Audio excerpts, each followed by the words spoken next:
Current affairs, GK tricks, maths tricks, reasoning tricks और job alert के लिए हमारे चैनल को सब्सक्राइब करें। नमस्कार दोस्तों, आज अपन पढ़ रहे हैं चक्रवर्ती ब्याज। बहुत ही आसान टॉपिक है, बिल्कुल बेसिक से अपन पढ़ने वाले हैं। कोई कंफ्यूजन रहेगा, पूरी क्लास देखिए, स्किप मत करना, अच्छे से समझ में आएगी। देखो शुरू करते हैं। चक्रवर्ती ब्याज अपन देखते हैं। इससे पहले अपन ने साधारण ब्याज पढ़ा था, जिसकी क्लास अगर किसी ने नहीं देखी है तो पिछली जो वीडियो है वहां से आप देख लेना, या आई बटन में उसका मैं लिंक दे दूंगा। वहां पे अपन सूत्र लगाते थे, मूलधन इंटू दर इंटू समय बटा 100। तो अपना क्या होता था, वहां पे ब्याज आता था। और यहाँ पे क्या होगा, अपन को डायरेक्ट मिश्र धन मिलेगा, है ना। मिश्र धन को अपन ए बोलेंगे, यानी कि अमाउंट बराबर मूलधन इंटू 1 प्लस दर बटा 100 की घात समय। ये सूत्र अपन यहाँ पे काम में लेंगे, ठीक है। एक तो ये वाला तरीका है, ये सूत्र वाला। एक दूसरा वाला होता है साधारण ब्याज वाला।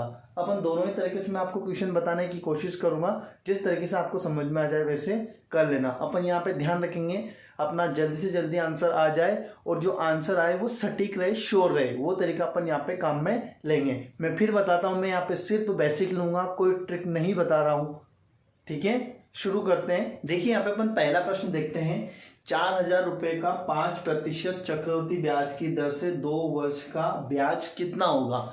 सबसे पहले ध्यान रखना, आपसे पूछा क्या गया है, ब्याज, यानी कि ब्याज अपन से पूछा गया है। ये 4,000 अपने पास क्या है, प्रिंसिपल यानी कि मूलधन, और अपनी रेट ऑफ इंटरेस्ट कितनी है, 5%। यहाँ पे कुछ नहीं दिया है तो इसका मतलब इसको वार्षिक ही मानना है, ठीक है। और टाइम अपन को दिया है 2 वर्ष।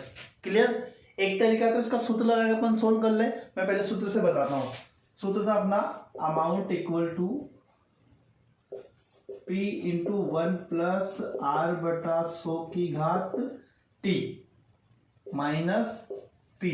मतलब ये सोल्व करेंगे तो अपना मूलधन, ये मिश्रधन आएगा। मिश्रधन में से अपन वापस मूलधन घटा देंगे तो अपना CI यानी कंपाउंड इंटरेस्ट आ जाएगा, है ना। मान रखता हूं 4,000 इंटू 1 प्लस आर अपनी कितनी है, 5 बटा 100। टाइम कितना है, 2 वर्ष, माइनस वापस से 4,000, ठीक है। इसको सोल्व कर लेते, 4,000 अपन इसमें घटा देंगे, है ना। तो देखो 1 प्लस 5 बटा 100, एलसीएम लेंगे तो 100 प्लस 1 105 बटा 100 हो जाएगा, है ना। मैंने एलसीएम वाला पीछे बता रखा है तो अपन यहाँ पे टाइम वेस्ट नहीं कर रहे हैं, है ना। 4,000 इंटू 105 बटे 100, 2 बार है तो वापस से 105 बटे 100 माइनस 4,000, ठीक है। देखो 1 2 3 0 से 3 0 कट गई।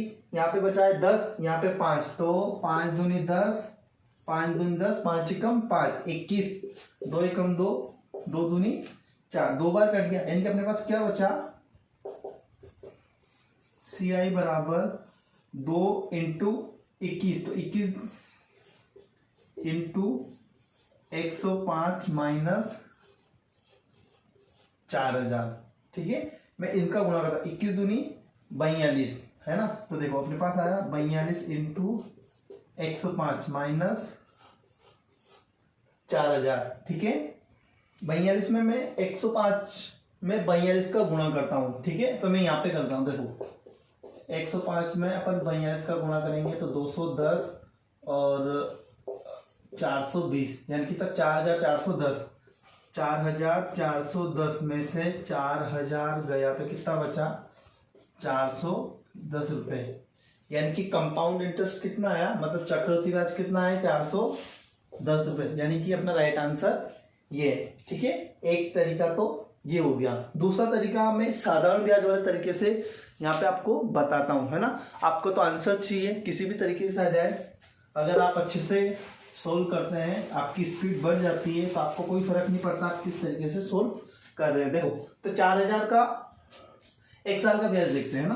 तो देखो 4,000 का 1 साल का ब्याज 5% की दर है ना, 5 चौक 20, यानी कितना हुआ, 200 रुपए, ठीक है। अब ये 200 रुपए और ये 4,000 अगले साल है ना, ये कितना हो जाएगा, 4,000 तो ये और 200 ये, है ना। यानी कि 4,200 रुपए का ब्याज लगेगा 1 साल का 5% की दर से, ये दूसरे साल के लिए 2 जीरो से 2 जीरो कट गया, ये 5 दूनी 10, 5 चौक 20 और 21, यानी कि पहले साल का ब्याज 200 और दूसरे साल का ब्याज 210। ये 10 कहाँ से आया भैया? ये 10 इस 200 का भी ब्याज लगा, चक्रवृद्धि ब्याज में 200 का भी ब्याज लगता, यानी कि टोटल पहले साल का 200 साल का दोनों साल का ब्याज कितना हो गया? 200 और 200 410। क्लियर? तो इस तरह से आपका आंसर आया 410। आया समझ में? एक प्रश्न और देखते हैं, अच्छे से आपको समझ में आ जाएगा। 8,000 रुपए का 10% वार्षिक ब्याज की दर से 15 महीने का चक्रवर्ती ब्याज कितना होगा? प्रश्न दिया गया है, प्रश्न को देखते ही अपन को क्या चीज इंपॉर्टेंट है वो अपन को देखनी है। देखिए यहाँ पे सबसे ज्यादा इंपॉर्टेंट है कि अपन से पहली बार तो अपन को देखना है कि अपन से पूछा क्या गया है। तो भैया यहाँ पे चक्रवर्ती ब्याज पूछा गया है ना, यानी कि अपन से पूछा गया है। उसके बाद दिया क्या क्या है, ये देखो मूलधन दिया गया है, यानी कि प्रिंसिपल दिया गया है, रेट ऑफ इंटरेस्ट अपन को दिया गया है, और टाइम अपन को दिया गया है 15 महीने। 15 महीने बोलो तो कितना होता है? टेंशन लेने की जरूरत नहीं है, देखते हैं ना। तो देखो 15 महीने क्या होता है, अपन इसको कैसा सोल्व करते हैं। देखो तो देखो ये 15 महीने, अगर बात साधारण ब्याज की होती तो अपन डायरेक्ट कर लेते हैं, लेकिन यहाँ पर चक्रवृद्धि ब्याज की है। चक्रवृद्धि ब्याज में 12 + 3 12 महीने का हो जाता है 1 साल और 3 माह। 1 साल और 3 माह का अपन को चक्रवृद्धि ब्याज निकालना है। यहाँ पे अपन क्या करेंगे, चक्रवर्ती ब्याज वाला सूत्र है उसको ना यूज करके साधारण ब्याज वाले तरीके से मैं आपको बताने वाला हूँ, क्योंकि इससे आपका टाइम बचेगा, कैलकुलेशन अच्छी हो जाएगी। पहले तो अपन 1 साल का तो पूरा निकाल लेंगे और 3 महीने का ब्याज निकाल लेंगे और दोनों को अपन जोड़ देंगे। क्लियर? देखो पहले अपन 1 साल का निकालते हैं, पहले वर्ष का ब्याज। तो देखो ये मूलधन इंटू दर इंटू समय 1 साल बटे 100, 1 0 से 1 0 1 0 0 कट गया, भर गया, कितना बचा? 800, यानी कि 8,000 रुपए का 1 साल का ब्याज हो गया 800। अब साधारण ब्याज निकालते तो दूसरे साल भी 800 का ही निकलता, लेकिन यहाँ पे चक्रवृद्धि ब्याज है भैया, तो इसमें जो पहले साल का ब्याज है वो भी इसमें जुड़ जाएगा। तो 8,000 + 800 तो 8,800 रुपए का अपन को निकालना है 3 महीने का। तो 3 महीने को अपन कैसे कैलकुलेट करें? एक काम करते हैं, 3 महीने को साल में बदल देते हैं, पिक्चर ही खत्म। महीने को साल में बदलने के लिए 12 का भाग दिया जाता है, तो 3 महीने मतलब 3/12 साल है ना, तो इंटू 10 इंटू 3/12 साल हो गया ना वर्ष, और इंटू 100।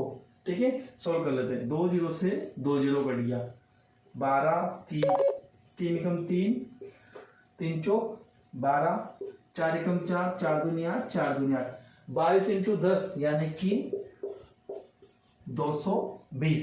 पहले साल का ब्याज 800 और 3 महीने का ब्याज 220, यानी कि कुल कितना? 800 + 220 1020, यानी कि अपना राइट आंसर है 1020। अगर यही क्वेश्चन अपन चक्रवृद्धि ब्याज के तरीके से करते तो बहुत ही पेचीदा होने वाला है। पहले अपन सिंपल क्वेश्चन कर लेते हैं, यानी कि सिंपल मेथड में आपको बता देता हूं, बाद में अपन वो वाले भी देख लेंगे। अगला प्रश्न देखते हैं। देखिए, जब कोई धन निश्चित चक्रवृद्धि ब्याज की दर से 2 वर्ष में स्वयं का 4 गुना हो जाता है, 2 वर्ष में स्वयं का 4 गुना हो जाता है, चक्रवृद्धि ब्याज की दर ज्ञात कीजिए। देखो यहाँ पे ना तो धन दिया गया है, न ही जो दर दी गई है, बस समय दिया गया है और उसका कुछ, तो अपन ये पूरा प्रश्न अनुपात से सोल्व करेंगे। क्लियर? देखो अपन ने पास 4 चीजें होती है, amount, principal, rate of interest और टाइप। क्लियर? अमाउंट अपन को यहाँ पे नहीं दिया गया, लेकिन उसने बोला देखो 2 वर्ष में 4 गुना हो जाता है। जब भी कोई गुना हो जाता है तो मूलधन नहीं रहेगा, मिश्रधन रहेगा, यानी कि अमाउंट 4 हो गया, प्रिंसिपल स्वयं का 4 गुना यानी कि 1 का 4। ठीक है, तो ये 1 और ये 4। रेट वो अपन से पूछ रहा है और टाइम उसने अपन को दिया है 2 वर्ष, तो ये हो गया 2 वर्ष। बहुत ही इजी है, पुराने सूत्र से करेंगे। चक्रवृद्धि ब्याज का जो सरकारी सूत्र है, A = P × 1 + R/100 ठीक है, नीचे तक नहीं आएगा, मैं इसको ऊपर लिख रहा हूं, है ना, यही है। ये देखो ए बराबर पी इंटू 1 प्लस आर बटे 100 की घात टी। ए का मान है अपना 4 बराबर पी का मान 1 इंटू 1 प्लस आर अपन को ज्ञात करना है 100 की घात टी यानी कि 2। ठीक है, अब देखो ये पक्ष और ये पक्ष, अगर मैं दोनों ही पक्षों का वर्गमूल लेता हूं तो मैं ये स्क्वायर हट जाएगा, यानी कि दोनों ही पक्षों का वर्गमूल लेने पर √4 बराबर 1 इंटू ये एक इसमें गुणा हो गया 1 प्लस आर बटा 100 की घात 2 का वर्गमूल 2 हो जाएगा, यानी कि 1 प्लस आर बटा 100। √4 का मान होता है 2, तो 2 और ये 1 है तो इधर आ जाएगा -1 बराबर आर बटा 100। 2 में से 1 गया तो 1, यानी कि 1 बराबर आर बटा 100। तो यहाँ से आर बराबर क्या है, वज्र गुणन 100, यानी कि रेट ऑफ इंटरेस्ट कितनी अपनी 100%। वापस समझाता हूँ, जब कोई धन निश्चित चक्रवृद्धि ब्याज की दर से 2 वर्ष में स्वयं का 4 गुना हो जाता है, 2 वर्ष में यानी कि टाइम है 2 वर्ष में, स्वयं का 4 गुना यानी कि मिश्रधन यानी कि अमाउंट है 4, तो अपन ने मूलधन मान लिया 1, रेट ऑफ इंटरेस्ट अपन को ज्ञात करनी है। ठीक है, सूत्र में मान रखा अपन ने, अनुपात वाला मान रख दिया, क्लियर, सोल्व किया, अपना आंसर आ गया। अब ये मैं इसको यहाँ से कैसे लेके आया, देखो ये अलग पक्ष हो गया और ये अलग पक्ष हो गया, दोनों ही पक्षों का मैंने वर्गमूल लिया, क्या लिया, वर्गमूल, तो इसका और इसका ये मेरा ये आंसर आ गया। ठीक है, एक प्रश्न और करते हैं, आपको अच्छे से समझ में आएगा, है ना।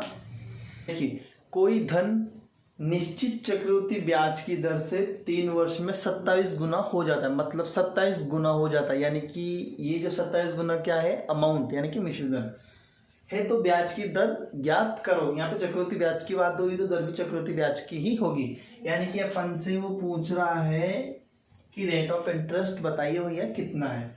उसने अपन को मूलधन नहीं दिया है, लेकिन उसने अपन को बोला कि 27 गुना हो जाता है स्वयं का, यानी कि प्रिंसिपल को अपन 1 मान लेंगे, टाइम अपन को 3 वर्ष दिया गया है ना। अनुपात में वैल्यू दी गई है तो गुना गुनी मानते, देखो मिश्रधन दिया है अपन को 27, प्रिंसिपल अपन को नहीं दिया तो अपन 1 मान लेते हैं, क्योंकि स्वयं का 27 गुना हो गया है ना। टाइम दिया गया है 3 वर्ष और रेट ऑफ इंटरेस्ट अपन को निकालनी है। सूत्र लगाते हैं, ए बराबर पी इंटू 1 प्लस आर बटे 100 की घात टी। क्लियर, मान रखते हैं ए का मान कितना है, 27 बराबर 1 इंटू 1 प्लस आर बटे 100 की घात 3। देखो यहाँ पे भी 3 है ना, तो ये 3 इधर आएगा तो बटा में आ जाता है, यानी कि घनमूल। तो मैं इसको दोनों पक्षों का तो घनमूल लूं, या इसको मैं इधर लेके आ जाऊं, है ना, तो मैं घनमूल ले रहा हूं, है ना। तो घनमूल लेने के बाद ये हो गया 27 बराबर 1 प्लस आर बटा 100 की घात 3 का घनमूल। ठीक है, तो 27 का घनमूल हो गया 3, और इधर ये हट जाएगा, यानी कि 1 प्लस आर बटे 100, ये एक इधर आया तो 3 माइनस 1 बराबर आर बटे 100, 2 बच गया, है ना। तो क्या बचा अपने पास, 2 बराबर आर बटे 100, ये 100 इधर गुणा हुआ, यानी कि 200 बराबर आर, यानी कि रेट ऑफ इंटरेस्ट अपनी कितनी आई, 200%। ठीक है, एक प्रश्न और देख लेते हैं, आपको अच्छे से समझ में आ जाएगा। देखिए, अगर सवाल अनुपात में नहीं आगे अगर संख्या में आता है तो अपन कैसे करेंगे, जैसे पहले करे थे वैसे ही करेंगे। देखिए, ये 800 रुपये और ये 882, यानी कि ये तो हो गया अपना प्रिंसिपल और ये हो गया अपना अमाउंट, ये हो गया अपना टाइम, और ये पूछा अपन से कि दर ज्ञात करो। सूत्र में मान रखते हैं, तो सूत्र क्या है, ए बराबर पी इंटू 1 प्लस आर बटा 100 की घात टी। ठीक है, रखते हैं टाइम, मान रखते हैं 882 बराबर 800 इंटू 1 प्लस आर बटे 100 की घात टी। ये 800 इधर गुणा में तो इधर भाग में आ जाएगा। ठीक है, तो मैं काट देता हूं इसको, देखो 2 चौक 8 और 2 चौक 8, 2 चौक 8, 2 एकम 2, ये इधर आ जाएगा, यानी कि 441 बटा 400 बराबर 1 प्लस r बटा 100 की घात 2। दोनों ही पक्षों का वर्गमूल लेंगे अगर अपन, है ना। 441 21 का होता है और 400 होता है 20 का वर्गमूल, है ना। ठीक है, तो ये हो गया 1 प्लस r बटे 100। यहाँ तक आपको समझ में आया होगा। अब अपन क्या करते हैं, यहाँ पे पहले इस एक को मैं इधर लाता हूँ, है ना। मैं यहाँ पे लिख देता हूँ, तो देखो 21 बटा 20 माइनस 1 बराबर r बटे 100। ठीक है, अब 21 इसका मैं एलसीएम लेता हूँ, तो देखो 21 माइनस 20 बटे 21, सॉरी ये 20 आएगा, बराबर r बटे 100। अब जब ये बराबर हो गया और 21 में से 20 गया तो 1, यानी कितना बचा, 1 बटा 20 बराबर r बटे 100। 1 0 से 1 0 कट गया, 2 एकम 2, 2 पंजे 10, यानी कि यहाँ से r बराबर कितना आया, 5%, यानी कि अपना राइट आंसर है 5%। आया समझ में। वापस से देखो, पहले रखा था जैसे ही मान रखा, इसको सोल्व किया, कट गया, काटा, अंडर वर्गमूल लिया और सोल्व किया तो r का मान आया 5%। दोस्तों, इस क्लास में अपन ने चक्रवर्ती ब्याज के जो साधारण परिचय पर जो प्रश्न बन सकते थे वो देखिए। अगली क्लास में अपन इसके बहुत अच्छे एग्जाम में आए हुए प्रश्न देखेंगे, तो बने रहिए हमारे साथ। और अगर नए हो तो चैनल सब्सक्राइब कर दें। धन्यवाद। हमारी मैथ्स मेंटल। दोस्तों, हमारे चैनल को सब्सक्राइब करें, बेल आइकन दबाएं, लाइक, कमेंट और शेयर करें। धन्यवाद।